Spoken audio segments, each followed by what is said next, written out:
Welcome, Sheree, and thank you for joining us today. Thank you so much for having me. I'd also like to wish you a very happy International Women's Day.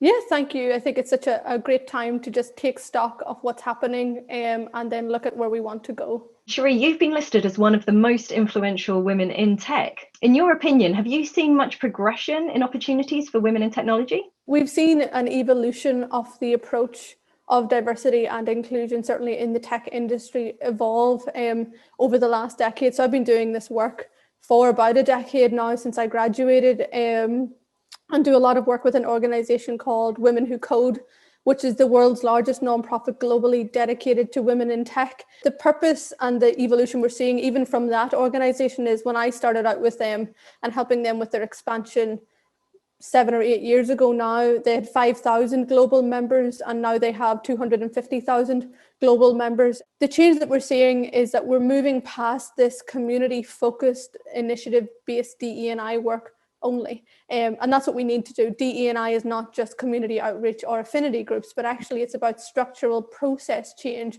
and underpinning that with data. And what we are seeing in technology is that conversation starting to come across. We're seeing some changes around better women representation in the technology fields, but what we're also not seeing is actually the intersectional elements. So what about women of color, for example, women who are disabled, women from different sexual orientations, and all of the different combinations of those things? We're not seeing that. So there's still, whilst we have some successes, I mean, we still have quite a way to go, I think, yeah. So, Sheree, you recently wrote a book called Demanding More, where I think you touch on a lot of the themes you've just shared with us. I'd love to hear a bit more about the premise of the book and what actions we can take that do make a real difference. Yeah, I guess the book is what it says. It's demanding more. It's not about being passive. It's about being really meaningful and purposeful about what you decide to do. Now, one of the reasons why I said yes to writing that book was because a lot of DE&I work starts from the view of talking about inclusion without actually talking about exclusion. Who are the people that have made the decisions and the discriminatory decisions to bring us to a position where we have to now bake in equity that we don't have? And actually, before we move forward to things like allyship and inclusion, really understanding that history. And so the book really delves into that, but it also, each chapter provides really meaningful, like a toolkit, I guess, of ways that you can do things better around creating processes around, your grievance process, your code of conduct, your promotion, your hiring processes, but also how to roll out like meaningful frameworks for sponsorship, for all of the different community groups you might want to launch, but also actually how to create inclusive technologies as well. So each chapter is paired with a senior leader interview. So we have the CEO of Starling, which is Anne Boden. We have the Chief Diversity Officer at Dell, which is Brian Reeves. And all of those people are sharing what they have done in a global business and how they have done it, but also the mistakes they've made along the way. So as people can, one, learn from the great work that they have done, but actually not repeat the same mistakes over and over again. Oh, that sounds fascinating. I can't wait till it comes out so I can read the full thing. Thank you. Yeah, I'm very excited. It's published at the very start of April. So yeah, we're very excited. Fantastic. Okay. And you've talked a bit about your involvement in Women Who Code, but how important is it for you to inspire and mentor the next generation of women leaders?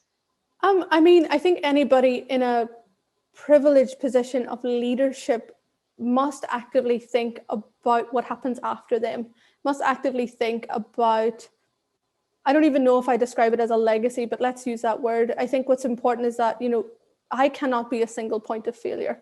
The work that I do, whilst has been incredibly impactful and recognized in lots of different ways and with accreditations and so on, it's still a singularly me for the most part. So what's really important to me is about actually passing on the knowledge that I have, but also being able to help guide different people into the different roles and remits that they look after. So I mentor quite a lot of people, actually, quite a few which are in the firm, to help with that progression around, what are you trying to do? How are you trying to do it? Tell me why you think that's better. Tell me why you think that's worse, and guiding them because I've done a lot of it before. And I think everybody who's in a privileged position of leadership, because I do think leadership is the biggest privilege that you can have because it means you're listened to. And that's why, for me, mentorship and sponsorship is a really, really important piece. And I would, that would be a call to action to people. If you're not doing that and you're in a leadership role, well, firstly, why are you not doing it? And two, how can you make sure that you do it for someone that you don't just directly identify with? Because that happens quite a lot. We need to widen that pool of opportunity through those different things. Absolutely. Okay. Thank you. And then finally, reflecting on your time at Deloitte, what kind of learnings or influence do you take away from the time that you spent here?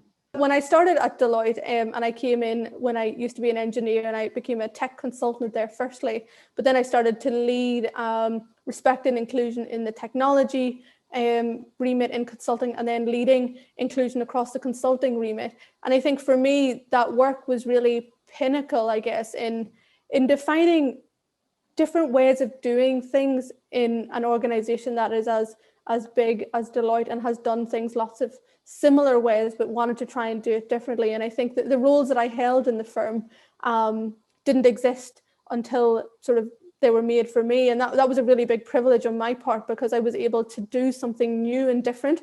And I spent lots of time across the UK and across North-South Europe delivering lots of really great training sessions to different partners and senior leaders on privilege, on bias, on pushing the boundaries around inclusion. And certainly my sponsor at the time, which was Jackie Henry, who's the senior partner for Deloitte Northern Ireland, and also the people and purpose partner for consulting, I guess opened a lot of those doors for me. I was really, really good at what I did, but I was also in my early 20s trying to do things in an environment where most people my age are not doing those kinds of things. And certainly what Jackie did quite a lot was opening those doors and then standing back. So I guess I would describe, she opens the door and then shoves me into it and then steps back. So it's actually not her journey, it's just about her facilitating my journey. And me and Jackie are quite close, and we still catch up regularly, and she's still my mentor. And I think through having the advocacy of someone like that has absolutely put in my career on a very quick trajectory to where I now sit I'm a senior leader in my industry globally, and have worked at some amazing companies, and one of those companies is Deloitte. So yeah, 3 out of the 5 people that I mentor are all at the firm, and I've spent a lot of time linking back in with those people, helping whenever they're developing different things around inclusion, around the team that I actually built in consulting before I left. When you spend time at any organization for however long it is, and you create connections with people, whether that's someone like Jackie, whether that's different colleagues and friends, and I do have people that I would consider friends to be at the firm as well. I don't think you can ever just kind of turn that off when you leave. So that's something that has always, I guess, stayed quite close with me, for sure. Yeah. Cherie, thank you so much for your time today. It's been a real pleasure to talk to you, and we really look forward to seeing what you do next with your fantastic career. Thank you so much for having me.